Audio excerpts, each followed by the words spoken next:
Hi, welcome to love talkies. Feel my love episode 107. తనని రమ్మని పిలవకుండా వస్తేరా లేకుంటే లేదు అన్నట్లు ఇగ్నోర్ చేసి వెళ్ళిపోతున్న రుద్ర మీద, తల్లి మీద అలిగిన సహస్ర ఇంట్లోకి వచ్చి టేబుల్పై ఉన్న పేపర్స్ చూసి షాక్ అయ్యింది. ఆ పేపర్స్లో ప్రజెంట్ తనున్న ఫ్లాట్, అలాగే ఇటలీలో ఉన్న కంపెనీ, ఇటలీలో ఒక ఫ్లాట్ మొత్తం ప్రాపర్టీకి సంబంధించినవి. అవన్నీ సహస్ర పేరు మీద ట్రాన్స్ఫర్ చేసిన పేపర్స్. వాటి వెనుకే ఒక చిన్న నోట్ కూడా ఉంది. నువ్వు ఇది చదువుతున్నావంటే నేను నీకు వద్దు అని అర్థం. సో ఇక నిన్ను ఇబ్బంది పెట్టను. నువ్వు ప్రశాంతంగా బ్రతకడానికి ఈ ప్రాపర్టీ సరిపోతుందని అనుకుంటున్నాను సహస్ర. సో ఈ కంపెనీని రన్ చేసుకుంటూ నీకు నచ్చిన వ్యక్తి దొరికినప్పుడు పెళ్లి చేసుకొని హ్యాపీగా నీ లైఫ్ నువ్వు లీడ్ చెయ్యి. ఇంకెప్పుడు నా నుంచి, నా దియా నుంచి నీకు ఎలాంటి డిస్టర్బెన్స్ ఉండదు అని రుద్ర సిగ్నేచర్ చేసిన పేపర్ ఉంది. అదంతా చూసిన సహస్రకి మైండ్ బ్లాక్ అయిన ఫీలింగ్ కలిగింది.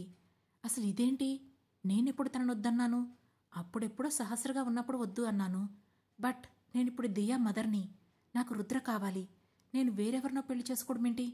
అసలైనా ఈ లెటర్ రాసిన ఉద్దేశం ప్రకారం రుద్ర నన్ను పూర్తిగా వదిలేశాడా ఏంటి? మరి నాకు ఈ ప్రాపర్టీ ఇవ్వాల్సిన అవసరమేముంది? మేమిద్దరం పెళ్లి చేసుకోలేదు కదా ఆల్మనీ ఇవ్వడానికి. మరి ఇదంతా ఎందుకు ఇచ్చినట్లు? బహుశా తన కూతుర్ని ఇచ్చేసినందుకు నాకు ఇలా కాంపెన్సేట్ చేశాడా? అంటే నేను నా బిడ్డను అమ్ముకున్నానా? లేదంటే తను కొనుక్కున్నాడా?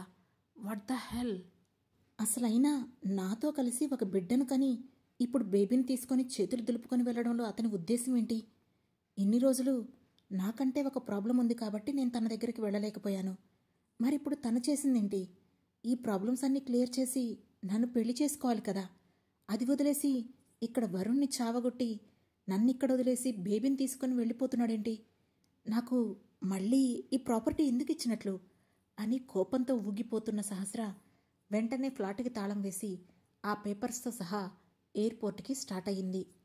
మరోవైపు ఎయిర్పోర్ట్లో పాప తినడానికి స్నాక్స్ అడగడంతో తనకి తినిపిస్తూ ఏదో ఆలోచనలో ఉండిపోయాడు రుద్ర. అప్పుడు అతని భుజంపై చెయ్యి వేసిన కవిత, ఏంటి రుద్ర, సహస్ర వస్తుందో రాదా అని భయంగా ఉందా అని అడిగింది. భయమా? అదేం లేదాంటీ, తను వస్తుంది. అదసలు మ్యాటరే కాదు. తనకి నా మీద ప్రేమ ఉందా లేదా అనేదే మ్యాటర్. తను ఒక్కసారి ప్రేమ ఉందంటే నేను ఎన్ని మెట్లు దిగడానికైనా సిద్ధంగా ఉన్నాను. కానీ ప్రేమ లేదు అని తెలిస్తే మాత్రం తన లైఫ్ని తనకే వదిలేస్తాను అని అన్నాడు రుద్ర. ఆ మాట విన్న కవిత, అయినా ఏ తల్లి తన బిడ్డను వదులుకోదు రుద్ర. నీ మీద తనకి ప్రేమున్నా లేకపోయినా తన బేబీ కోసమైనా నీ దగ్గరికి వస్తుందేమోననే అనిపిస్తుంది అని అంది కవిత. అలా కాదండి, పాప కోసం తను నా దగ్గరికి వచ్చేలా అయితే తను నాకు అక్కర్లేదు. అసలు నాకొద్దు. ఆమె నా కోసమే రావాలి అని అన్నాడు రుద్ర. అది విని కవిత ఏం మాట్లాడలేదు. ఇంతలో ఫ్లైట్ అనౌన్స్మెంట్ వినిపించింది. దాంతో దియాని తీసుకొని, ఆంటీ టైం అయింది, మీరు కూడా బాగా ఆలోచించుకున్న తర్వాత మాత్రమే ఫ్లైట్ ఎక్కండి. ఇందులో ఎలాంటి బలవంతం లేదు అని వాళ్ళ టికెట్స్ను వాళ్ళకే ఇస్తూ అడిగాడు రుద్ర. నువ్వెక్కడుంటే మేమక్కడే రుద్ర, ఖచ్చితంగా చెప్పేసింది మాలతి. ఆమె అలా చెప్పడానికి ఒక కారణం కూడా ఉంది. ఆల్మోస్ట్ కూతురు విషయంలో ఆమె డౌన్ అవుతున్న ప్రతిసారి ఆమెను మోటివేట్ చేసింది రుద్రనే. అతనే లేకుంటే మాలతి ఎప్పుడో మనోవేదనతో చనిపోయేది. ఒక మోటివేషన్ మాత్రమే కాదు, ఫైనాన్షియల్గా కూడా అతని సపోర్ట్తోనే ఈరోజు వాళ్ళు ఇలా సంతోషంగా ఉన్నారు. అండ్ ఇంచుమించుగా అతన్ని తమ సొంత కొడుకులాగే ఫీల్ అవుతున్నారు కవితా మాలతి. అలాగే సహస్ర కూడా వాళ్ళ వెనకే వస్తుందని నమ్మకం కూడా వాళ్లలో ఉంది. అందుకే ఎక్కువ ఫీల్ అవ్వకుండా ఆ ఇద్దరు రుద్ర దియాతో సహా వెళ్ళి ఫ్లైట్లో కూర్చున్నారు. మొదటిసారి ఫ్లైట్ ఎక్కిన దియా అన్కంఫర్టబుల్గా ఫీల్ అవుతుంటే, దియా బేబీ భయంగా ఉందా అని అడిగాడు రుద్ర. నువ్వున్నావు కదా రుద్ర, నాకేం భయం లేదు అని చెప్పింది దియా. ఆ మాటతో హ్యాపీగా ఫీల్ అయిన రుద్ర, ఈ మాత్రం నమ్మకం మీ అమ్మకి లేదు అని అనుకున్నాడు. ఇంతలో మాలతి, కవిత కూడా వాళ్ళ వెనక ఉన్న సీట్లో వచ్చి కూర్చొని మాట్లాడుకుంటున్నారు. ఏంటి మాలతి, సహస్ర ఇంకా రాలేదు. అది వస్తుందో రాదో అని కంగారుగా ఉంది అని అంది కవిత. లేదు, తను వస్తుంది. కానీ ఇందాక రుద్ర చెప్పింది విన్నావు కదా, అది రుద్రపై ప్రేమతోనే రావాలి. మరి దానికి ఆ ప్రేమ ఉందో లేదో నాకేం అర్థం కావడం లేదే. కానీ అది రుద్రతో ఉంటేనే హ్యాపీగా ఉంటుంది. అంది మాలతి. మనం ఎవరినైనా ఎక్కువ ఫోర్స్ చేయలేం మాలతి. దానికి ఇష్టం ఉంటే వాళ్ళిద్దరూ కలిసి ఉంటారు, ఇష్టం లేకపోతే దాని లైఫ్ దానిష్టం.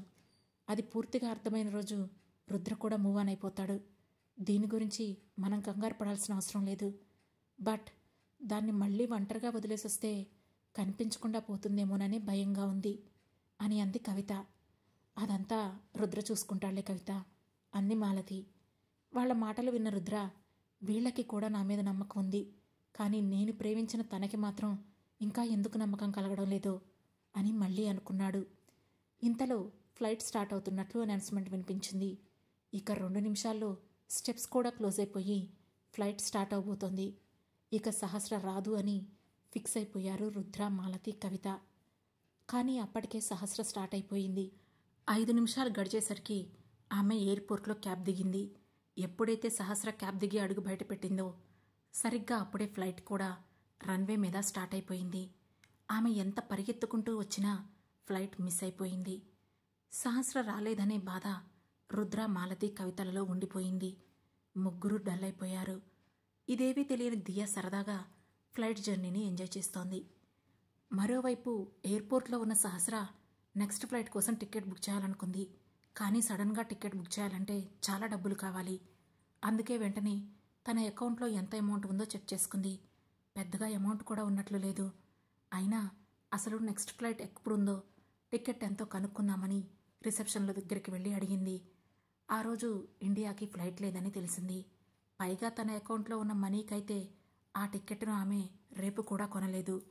దాంతో ఇండియా ఎలా వెళ్లాలో తెలియక ఏడుపు ముఖం పెట్టుకుని అలాగే నిస్సహాయంగా ఎయిర్పోర్ట్లో కూర్చుంది సహస్ర. మరోవైపు అనసూయ అప్పుడప్పుడు రెస్టారెంట్కి వెళ్ళొస్తోంది.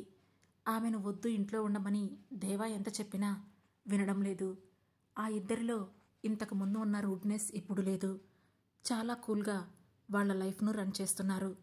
ఇంచుమించు దేవా తన పగను, సహస్రని కూడా మర్చిపోయాడు. ఒకరోజు అనసూయ రెస్టారెంట్కి వెళ్లకుండా దేవా అడిగాడని అతని కోసం స్పెషల్స్ చేస్తూ ఇంట్లోనే ఉండిపోయింది. లంచ్ టైంలో ఇంటికి వచ్చాడు దేవా. అతను వచ్చిన అడుగుల శబ్దం వింటూనే, త్వరగా ఫ్రెష్ అయ్యిరా దేవా, నాకు ఆకలేస్తోంది, భోజనం కలిసి చేద్దాం అని కిచెన్లో నుంచే అరిచింది అనసూయ. సరే, అలాగే నాతో పాటు మరో 2 కూడా వడ్డించు, వాళ్ళకి కూడా ఆకలేస్తుందట అని అన్నాడు దేవా. వాళ్ళెవరు అంటూనే కిచెన్లో నుంచి బయటికి వచ్చిన అనసూయకి అక్కడ దేవా పక్కన 2 మగపిల్లలు నుంచొని కనిపించారు. ఒకరికి 10 ఏళ్ళు, మరొకరికి 8 ఏళ్ళు ఉండొచ్చు. సడన్గా వాళ్ళని చూసి షాక్ అయిన అనసూయ కళ్ళలో కన్నీళ్లు తిరిగాయి. ఆమె గొంతు వణుకుతుండగా వీళ్ళు అంటూ ఆగిపోయింది. వాళ్లలో వయసు రీత్యా ఎంత మార్పు వచ్చినా తన పిల్లల్ని ఏ కన్న తల్లైనా గుర్తుపట్టగలదు. ఇక్కడ కూడా అదే జరిగింది. వాళ్ళు తన రక్తం పంచుకొని పుట్టిన పిల్లలని ఇట్టే కనిపెట్టేసింది అనసూయ. ఇంతలో నోటి మీద వేలు పెట్టుకొని మాట్లాడొద్దు అన్నట్లుగా సైగ చేశాడు దేవా. ఆ మాటతో అనసూయ అలాగే అని తల ఊపింది. అప్పుడు దేవా ఆ పిల్లలతో, పిల్లలు, తను నా వైఫ్ అనసూయ, తను మీకు రూమ్ చూపిస్తుంది, వెళ్ళి ఫ్రెష్ అయ్యండి, మనం భోజనం చేద్దాం అని అన్నాడు దేవా. ఆ మాటతో సరే సార్ అంటూ ఆ పిల్లలు అనసూయ దగ్గరికి వెళ్లారు. వాళ్ళు తన దగ్గరికి ఒక్కో అడుగు వేస్తూ దగ్గరవుతున్న కొద్దీ ఆమెలో మాతృహృదయం ఒకలాంటి ఉద్వేగానికి లోనవుతోంది. దగ్గరగా వచ్చిన వాళ్లను తన చేతులతో ప్రేమగా టచ్ చేసింది అనసూయ. వెంటనే సడన్గా ఏదో షాక్ కొట్టినట్లు అనిపించి మళ్ళీ తన చేతిని వెనక్కి తీసుకుంది. ఆమె భావోద్వేగాలు అర్థమవుతుంటే, అనసూయ, ఇప్పటికే లేట్ అయింది, బాగా ఆకలేస్తుంది, త్వరగా వాళ్ళని తీసుకెళ్ళు అని సీరియస్గా అన్నాడు దేవా. ఆ మాటతో తేరుకొని రండి అని పిలుస్తూ ఒక రూమ్కి తీసుకువెళ్ళి, వాష్రూమ్ ఇందులోనే ఉంది, ఫ్రెష్ అయ్యి త్వరగా రండి, భోజనం పెడతాను అని అంది అనసూయ. ఓకే మేడం అని అన్నారిద్దరూ. వాళ్ళు మేడం అనగానే ఆమె గుండె అంతకంతకు బరువెక్కింది. ఇక అక్కడ ఒక క్షణం కూడా ఉండలేక హాల్లోకి పరిగెత్తుకుంటూ వచ్చి డైనింగ్ టేబుల్ దగ్గర కూర్చొని గట్టిగా ఏడ్చేసింది అనసూయ. ఆమె దగ్గరికి వచ్చిన దేవా భుజంపై చేయి వేసి, చూడు, నువ్విలా ఏడుస్తానంటే మళ్ళీ వాళ్ళని వచ్చిన దారిని పంపించేస్తాను. నువ్వు హ్యాపీగా ఉంటావనే కదా నేను ఇదంతా చేసింది అని అన్నాడు దేవా. దాంతో అనసూయ కళ్ళు తుడుచుకుంటూ, అసలు వాళ్ళని ఎలా తీసుకొచ్చావు దేవా ఇక్కడికి ఎలా వచ్చారు అని అడిగింది. అవన్నీ తర్వాత చెబుతాను. ప్రస్తుతానికి వాళ్ళ నువ్వు జాగ్రత్తగా చూసుకో. నేను భోజనం చేసి కాసేపు రెస్ట్ తీసుకుని రెస్టారెంట్కి వెళ్తాను. వాళ్లతో మెల్లగా మాటలు కలుపు. కానీ ఎట్టి పరిస్థితుల్లోనూ నువ్వే వాళ్ళ కన్న తల్లివని మాత్రం చెప్పకు. ఇంకో విషయం, వాళ్ళ ముందు అస్సలు అడవకూడదు. అర్థమైందా అని చెప్పాడు దేవా. ఆ మాటతో అతి కష్టం మీద ఓకే దేవా అని అంది అనసూయ. సరే, ముందైతే వెళ్ళి భోజనానికి ఏర్పాట్లు చేయి అని అన్నాడు దేవా. సరే అన్నట్లు తల ఊపిన అనసూయ లేచి వెళ్ళి చకచకా వండినవన్నీ టేబుల్పై పెట్టేసి ప్లేట్స్ కూడా పెట్టేసింది. పిల్లలిద్దరూ కాళ్ళు చేతులు ముఖం కడుక్కొని అక్కడికి వచ్చారు. వాళ్ళిద్దరినీ చైర్స్ లాగి కూర్చోబెట్టింది అనసూయ. వాళ్లతో పాటే దేవా కూడా కూర్చున్నాడు. ముగ్గురికి తాను చేసిన నాన్ వెజ్ ఐటమ్స్, రైస్ వడ్డించింది అనసూయ. పిల్లలిద్దరూ ప్లేట్లలో ఉన్న ఐటమ్స్ను ఇష్టంగా చూశారు. కానీ తినకుండా వాళ్ళిద్దరినీ చూస్తున్నారు. ఏంట్రా తినకుండా నన్ను చూస్తున్నారు అని అడిగాడు దేవా. మీరింకా తినడం లేదు కదా, అందుకే అని అన్నారు ఆ పిల్లలు. సరిసరే, నేను తింటున్నానులే, మీరు కూడా తినండి అని చెప్పి తినడం మొదలుపెట్టాడు దేవా. దాంతో పిల్లలు కూడా తినడం స్టార్ట్ చేశారు. వాళ్లకు కొసరి కొసరి వడ్డించింది అనసూయ. పిల్లలిద్దరూ కడుపు నిండుగా తిన్నారు.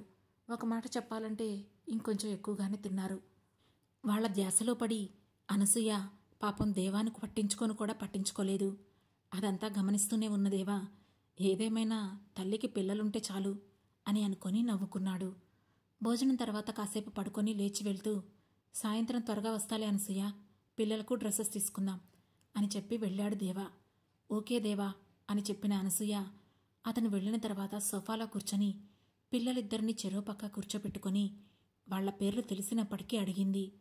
పెద్దబ్బాయి నా పేరు శ్రవణ్ అని చెప్పాడు. చిన్నబ్బాయి నా పేరు గగన్ అని చెప్పాడు. అవి అనసూయ పెట్టుకున్న పేర్లు కాదు. తను వచ్చేశాక వాళ్ల పేర్లు కూడా మారిపోయాయని ఆమెకు అర్థమైంది.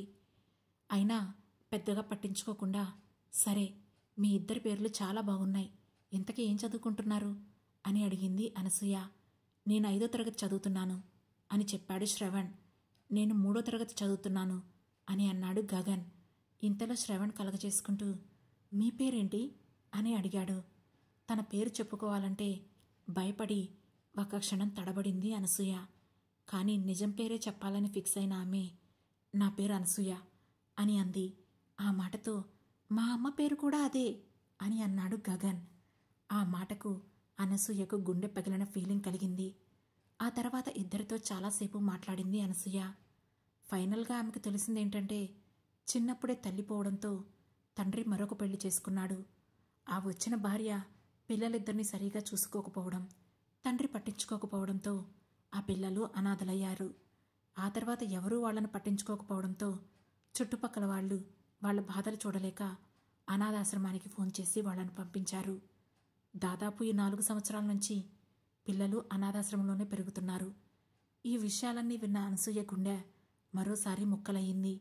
వాళ్ల ముందు ఏడవద్దని దేవా ఖచ్చితంగా చెప్పిన విషయం గుర్తు చేసుకున్న ఆమె ఆ పిల్లలిద్దరినీ లోపలికి వెళ్ళి రెస్ట్ తీసుకోమని చెప్పి పంపించింది. ఇద్దరూ లోపలికి వెళ్ళిపోయాక తన గదిలోకి వెళ్ళిన అనసూయ బోరున ఏడ్చింది. ఒక తల్లి తన సుఖం కోసం బిడ్డల్ని వదిలి వెళ్తే ఆ బిడ్డలు ఎంత ఇబ్బంది పడిపోతారో ఆమెకు ఆ క్షణం అర్థమైంది. ఆ రోజు అందరినీ వదులుకొని దేవా దగ్గరికి వచ్చాక తాను దేవాతో చాలా హ్యాపీగానే ఉంది. కానీ లోకం తెలియని పసిపిల్లలు బాగా ఇబ్బంది పడ్డారని ఆమెకు అర్థమయ్యింది. తన విషయంలో తన కోసం తాను చేసింది కరెక్టే అయినప్పటికీ పిల్లల తల్లిగా తాను ఎంత తప్పు చేసిందో అప్పుడే అర్థమైంది. అందుకే తాను చేసిన తప్పుకి కుమిలి ఏడుస్తూ ఉంది అనసూయ. సాయంత్రం వరకు భోజనం కూడా చెయ్యకుండా ఆమె అలాగే ఉండిపోయింది. సాయంత్రం అయ్యేసరికి దేవా ఇంటికి వచ్చాడు. ఆ సమయానికి పిల్లలిద్దరూ లేచి వచ్చి హాల్లో కూర్చొని ఉన్నారు. ఎక్కడా అనసూయ జాడ కనిపించకపోవడంతో, ఇంచుమించు ఇంట్లో సూర్యుడు అస్తమించుతున్నా లైట్లు కూడా వేయకపోవడంతో లైట్లు వేసిన దేవా, ఏంట్రా ఇలాగే కూర్చున్నారు, ఫ్రీగా కూర్చోండి, అనసూయ ఎక్కడా అని అడిగాడు. తెలీదు సార్, మేము లేచి చాలాసేపు అయింది, ఇంతవరకు మేడం హాల్లోకి రాలేదు అని చెప్పాడు శ్రవణ్. ఓ, అయితే తన రూమ్లో ఉండుంటుందిలే అని చెప్పిన దేవా వాళ్ల కోసం టీవీ ఆన్ చేసి కార్టూన్ పెట్టి వాళ్లకు తినడానికి స్నాక్స్ కూడా ఇచ్చి రూమ్లోకి వెళ్ళాడు. రూమ్లో కూర్చొని ఉన్న అనసూయ శూన్యంలోకి చూస్తూ కనిపించింది. లైట్ ఆన్ చేసిన దేవా వెళ్ళి ఆమె ఎదురుగా కూర్చొని అనసూయ అని నెమ్మదిగా పిలిచాడు. ఆ పిలుపుకి ఈ లోకంలోకి వచ్చిన అనసూయ ఎదురుగా కనిపించిన దేవాని పట్టుకొని ఒక్కసారిగా గట్టిగా ఏడ్చేసింది. ఆమెను కాసేపు అలానే వదిలేసిన దేవా, నువ్విలా ఏడిస్తూ గిల్టీ ఫీల్ అవుతావని తెలిస్తే నేను అసలు వాళ్ళని ఇక్కడికి తీసుకొని వచ్చేవాణ్ణే కాదు అని అన్నాడు. ఆ మాటతో దెబ్బతిన్నట్లు అతన్ని చూసింది అనసూయ. మరి లేకపోతే ఏంటి అనసూయ, పిల్లలు పిల్లలు అన్నావు, ఇప్పుడు వాళ్ళని తీసుకొచ్చి నీ కళ్ళ ముందు పెడితే నువ్వులా ఏడుస్తూ వాళ్ళని పట్టించుకోకపోవడం ఏమైనా బాగుందా అని అడిగాడు దేవా. కానీ ఇన్ని రోజులు నా వల్లే కదా వాళ్ళు ఇన్ని బాధలు పడ్డారు. తల్లి తండ్రి ఉండి కూడా ఎవరి స్వార్థం వాళ్ళు చూసుకున్నాం. ఆ పసిపిల్లలు అనాథలయ్యారు. అదే నేను తట్టుకోలేకపోతున్నాను దేవా అని ఏడుస్తూ అంది అనసూయ. ఈ విషయంలో నేను కూడా గిల్టీ ఫీల్ అవుతున్నాను అనసూయ. నేను నీకు అసలు ఆ ఛాన్స్ ఇవ్వకుండా ఉండుంటే నువ్వు నా దగ్గరికి వచ్చేదానివే కాదు, ఈ పిల్లలు అనాథాశ్రమానికి వెళ్ళేవాళ్లే కాదు. కానీ జరిగిందేదో జరిగిపోయింది. ఇప్పుడు దాన్ని మనం మార్చలేం కదా. మన వల్ల తప్పు జరిగింది. అలానే ఆ తప్పుని సరిదిద్దుకునే అవకాశం కూడా వచ్చింది. ఎంతమందికి అదృష్టం ఉంటుంది చెప్పు అని అన్నాడు దేవా. అతని మాటలు ఆమెలో కాస్త ఊరట కలిగిస్తుంటే, ఇలానే ఉంటే పిచ్చి పిచ్చి ఆలోచనలు వస్తాయి. లేచి రెడీ అవ్వు, పిల్లల్ని తీసుకుని బయటికెళ్దాం, వాళ్ళ కోసం షాపింగ్ చేసి బయటే తినేసొద్దాం అని ఆమెని ఎంగేజ్ చేస్తూ అన్నాడు దేవా. దాంతో సరే అన్నట్లు లేచి ఫ్రెష్ అవడానికి వెళ్ళింది అనసూయ. ఆ తర్వాత పిల్లల్ని అనసూయని తీసుకుని షాపింగ్కు వెళ్ళాడు దేవా. మరోవైపు చంద్ర మొదటి భార్య పేరు మాలతి, కూతురి పేరు సహస్ర అని విరాజ్ చెప్పింది విన్న సురభి షాక్తో లేచి నుంచుంది. అది చూసిన విరాజ్, ఏంటి సురభి అలా అయిపోయావు, వాళ్ళకి తెలుసా అని అడిగాడు. ఆ మాటతో తమ్ముడిని చూస్తూ చిన్నగా తలూపి, వాళ్ల పేర్లు నిజమే అయితే, అలాగే నా ఊహ కూడా కరెక్టే అయితే వాళ్ళు బ్రతికే ఉన్నారు విరాజ్. వాళ్ళని డాడీ చంపేలేదు. మాలతి ఆంటీ బ్రతికే ఉన్నారు. కానీ సహస్రక్క గురించి ఏమీ తెలీదు అని హడావుడిగా అంది సురభి. ఆమె మాటలు విని అర్థం కానట్లు అయోమయంతో పాటు కొంచెం ఆశ్చర్యంగా కూడా చూస్తూ, ఏం మాట్లాడుతున్నావు సురభి? మాలతి ఆంటీ ఏంటి, సహస్రక్కేంటి? అంటే వాళ్ళు నీకు ముందే తెలుసా అని మళ్ళీ అడిగాడు విరాజ్. అవును విరాజ్, వాళ్ళు నాకు తెలుసు. వాళ్ళు బెంగళూరులోనే ఉంటారు. మాలతి ఆంటీ నాకు ఇప్పటికీ టచ్లోనే ఉన్నారు. కానీ 4 సంవత్సరాల క్రితం సహస్రక్క సడన్గా మిస్ అయిపోయింది. పోలీస్ కంప్లైంట్ కూడా ఇచ్చారు. రుద్రగారు తన పవర్ అంతా యూజ్ చేసి మరీ వెతికించారు. కానీ అక్క గురించి ఇంతవరకు ఏమీ తెలియలేదు అని చెప్పింది సురభి. అంటే ఇప్పుడు ఆమె మిస్సింగ్కి డాడీకి ఏదైనా సంబంధం ఉందా అని అడిగాడు విరాజ్. అదే తెలియడం లేదురా అని అయోమయంగా అంది సురభి. ఇప్పుడేం చేద్దాం సురభి అని అడిగాడు విరాజ్. నన్ను ఒకసారి డాడీ దగ్గరికి తీసుకెళ్తావా అని అడిగింది సురభి. ఏంటి, నువ్వు డాడీ దగ్గరికి వస్తావా అని అడిగాడు విరాజ్. అవును వస్తాను అంది సురభి. ఆ మాటతో సరే రేపు వెళ్దాంలే అని చెప్పిన విరాజ్ ఇంతలో ఏదో అనుమానం వచ్చి రూమ్ డోర్ వైపు చూడగా అక్కడ వీరేంద్ర హ్యాండ్స్ ఫోల్డ్ చేసుకుని సీరియస్గా వాళ్ళని చూస్తూ కనిపించాడు. ఆ తర్వాత ఏం జరగబోతుందో తెలుసుకోవాలంటే వెంటనే మన లవ్ టాకీస్ ఛానల్ను సబ్స్క్రైబ్ చేసుకుని ఫీల్ మై లవ్లోని నెక్స్ట్ ఎపిసోడ్ను వినండి. మా ఈ కథ మీకు నచ్చినట్లయితే లైక్ చేసి, షేర్ చేసి, కామెంట్ చేసి, అలాగే హై పాయింట్స్ కూడా ఇచ్చి మమ్మల్ని సపోర్ట్ చేయండి. Thank you.